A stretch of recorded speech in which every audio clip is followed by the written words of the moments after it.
right, welcome to day 14 and moving right along here.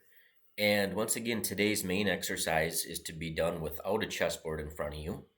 I would suggest doing some couple of warm-up runs once again with the Chess Vision trainer or the Lee Chess Coordinates trainer.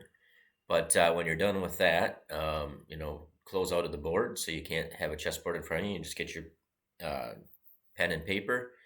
And what the exercise for today is to figure out all of the fastest routes for a bishop to travel from c1 to f8, and then the fastest routes for a bishop traveled from c8 to f1. So the fastest routes for a bishop to travel from c1 to f8 and from c8 to f1. So then we'll show the answers here. If you want to pause the video, we'll go through the answers, and then I want to make some observations, some things to point up about these bishops.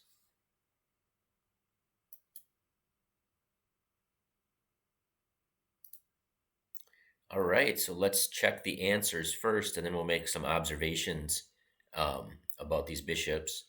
But for the c1 to f8, we have two paths that are equally quick. It's just one stop along the way. The first one is c1 to a3 to f8, and the second one is c1 to h6 to f8. And for the path from our bishop going from c8 to f1, there are once again two paths. It is c8 to a6 to f1 and c8 to h3 to f1. And you probably noticed some things tying together from what we looked at last time. If you notice these two squares, they're both 3 away, or 2 squares away, I should say, from the dark squared corner. And the same holds true if we traveled the other path, going through h6. It's 2 squares away from the dark squared corner. So it all kind of rhymes. And then you'll probably also notice that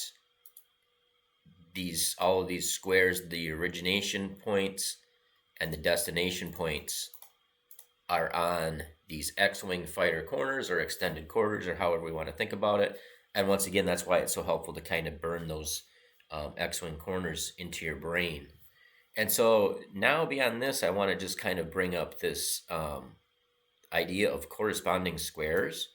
So interestingly, we had for these two exercises, both bishops were moving to a corresponding square. So the corresponding square of c1 is f8. That's like the equivalent square in black's camp to white's c1 square is f8. And you'll notice that you can always get to one of those squares with the bishop in 2 moves or less. So, a couple of the obvious corresponding squares would be like a1 and h8. Well, then it's just one move because it's on that diagonal. But let's look at some other ones.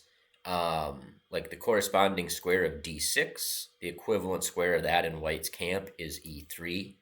And so if we wanted to go from d6 to e3, once again, it would take 2 moves at most.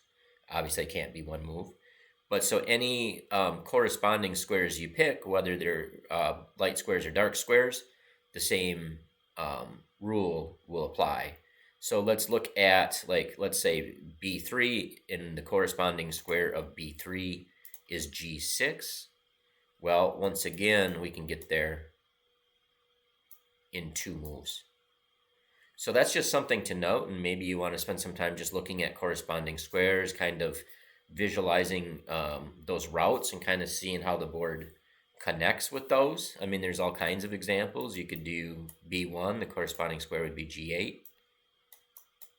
And we can notice these kind of patterns arising. So that's it for today. We'll be back for day number 15 next time. So good luck. Hope you're doing well with this program. And once again, don't get frustrated if you're not able to solve these. Just give it your best shot. visualize them when you're done, comparing them with the answers, and then just trying to pick up these patterns that you kind of start to notice on the chessboard that you probably didn't consciously make yourself aware of in the past.